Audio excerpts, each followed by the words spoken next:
Hi guys, how you doing? My name is Crystal. Welcome to my YouTube channel. I just wanted to read a piece out of the Daily Mail today, Saturday, October the 5th, page 5. The judge throws out Prince Harry's claim that he was bugged and tracked by Alison Boshoff.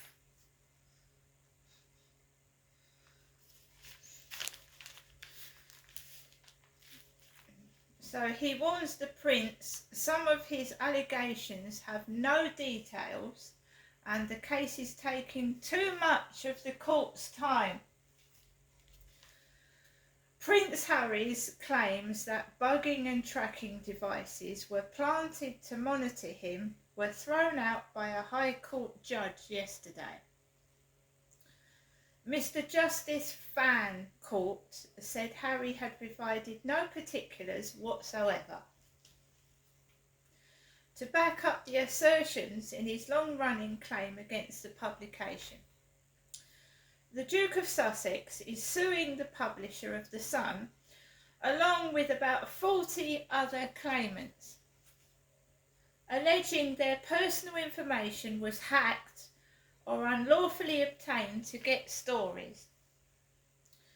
A trial is due to take place in January, but yesterday, in a preliminary ruling, the judge refused Harry permission to include certain allegations in his case. The Duke had already withdrawn a claim about his former girlfriend Chelsea Davies' car being bugged.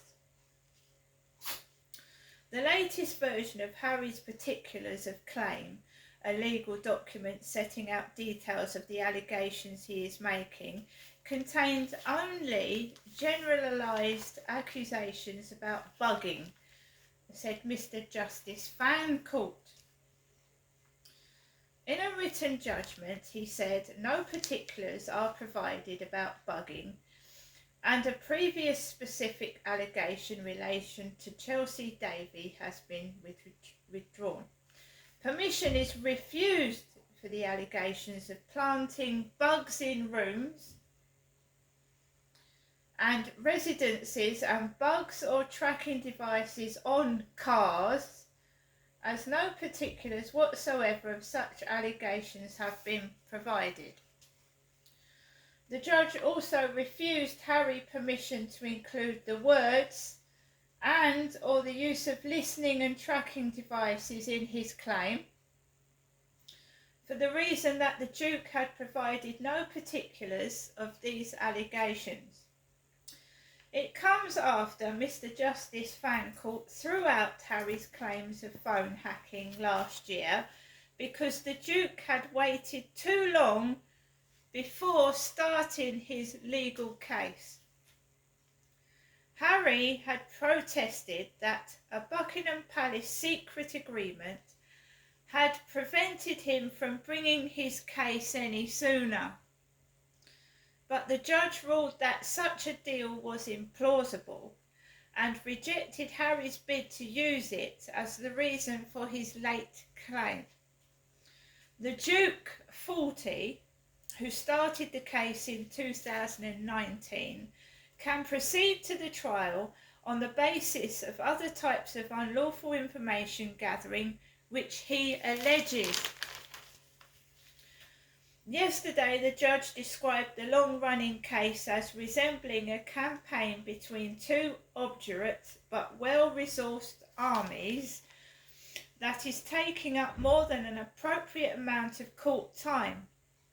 He wrote, "I have previously indicated to the parties that this individual claim, although it raises important issues, is starting to absorb more than an appropriate share of the court's resources. Contrary to the requirement in the overriding objective to deal with cases justly and at proportionate cost, it is now doing so. The claim at times resembles more an entrenched front in a campaign between two obdurate but well-resourced armies than a claim for misuse of private information. It is unsatisfactory, to say the least, that the court should be faced a second time with having to resolve such a large extent of disputed material on amendments to a statement of case. He granted the Duke's lawyers permission to make certain amendments to how his case was put, while also upholding some of the publisher's objections. He also rejected some of the Sun's objections, saying it was unreasonable to expect Harry to provide further details of allegations when he could not know them if, as he alleges, the newspaper had been concealing them.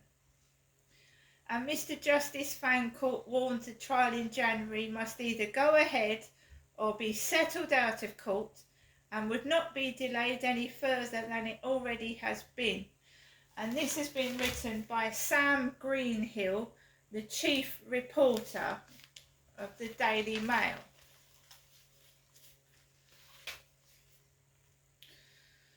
So, Prince Harry alleges things about bugging. I wouldn't say that Prince Harry is crazy, nor would I think that anybody else that thinks they've been bugged or phone tapped is crazy either. See you later.